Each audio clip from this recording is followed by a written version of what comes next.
La nouvelle C3, c'est la star de la rentrée. C'est déjà la 3e génération que nous allons découvrir ensemble aujourd'hui. Fini le style à papy, place à la modernité pour séduire les jeunes. Nouvelle recette pour un objectif très ambitieux. Citroën vise en effet la 3e marche du podium en France, mais également en Europe, rien que ça. Voyons voir déjà ce qu'elle vaut face à ses rivales de toujours, la Renault Clio et la Peugeot 208. Design, vie à bord, qualité, vous saurez tout sur la nouvelle C3. C'est parti! Tout change à l'extérieur. La nouvelle C3 adopte le nouveau style de la marque. À l'avant, phare à double étage, large chevron qui s'étire sur toute la longueur de la calandre, mais également des protections plastiques. Des protections en plastique que l'on retrouve également à l'arrière. Ces protections de carrosserie font clairement référence à l'univers très tendance des SUV. Également une nouvelle signature lumineuse avec des feux arrière à LED.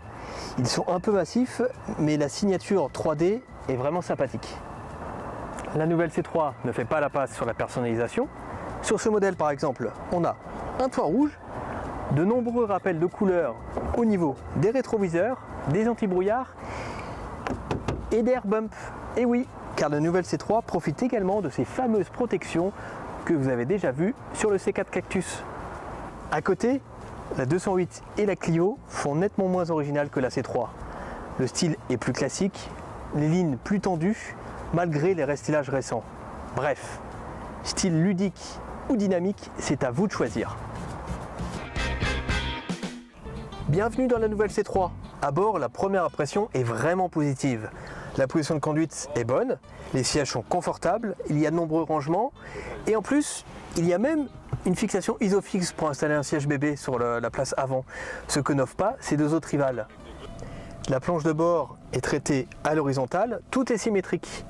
On remarque immédiatement cet écran tactile de 7 pouces. Il est implanté un peu bas et c'est bien dommage car c'est lui qui contrôle toutes les fonctionnalités de la voiture. La ventilation, le GPS ou encore la radio. Il y a aussi des gadgets inexistants chez ces deux rivales. Cette petite caméra par exemple permet de filmer la route. Vous appuyez sur le bouton et vous démarrez l'enregistrement. Les images peuvent ensuite être diffusées sur les réseaux sociaux. Ça, les jeunes vont kiffer, c'est sûr. Bref, Citroën a tout bon, sauf sur le plan de la qualité perçue.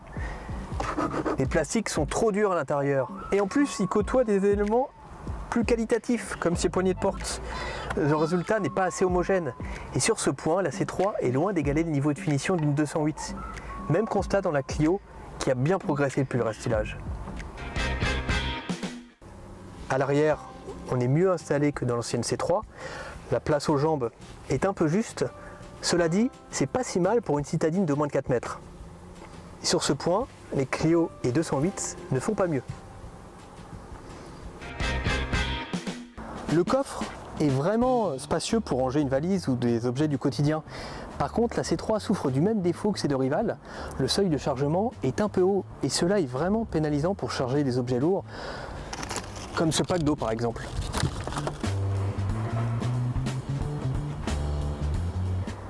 La modularité est très basique dans la C3. On peut par exemple rabattre la banquette arrière pour gagner un peu plus d'espace.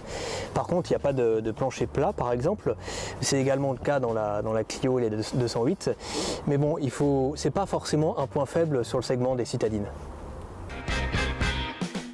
La C3 reprend les moteurs de la 208. Normal, les deux voitures sont issues du même groupe.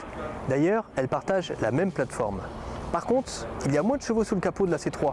100 chevaux maxi en diesel contre 120 pour la 208. Même la Clio propose un diesel de 110 chevaux depuis son restylage. En essence, le moteur le plus puissant de la C3 offre 110 chevaux. Il y en a plus de 160 dans la 208. Et encore, je ne vous parle pas des versions RS et GTI qui affichent plus de 200 chevaux. La C3 n'aura même pas de version sportive.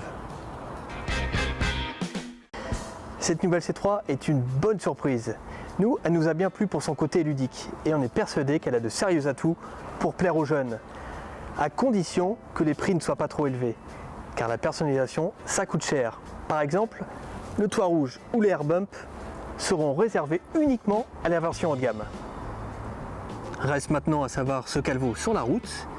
Rendez-vous prochainement sur largus.fr pour les premiers essais de cette nouvelle C3.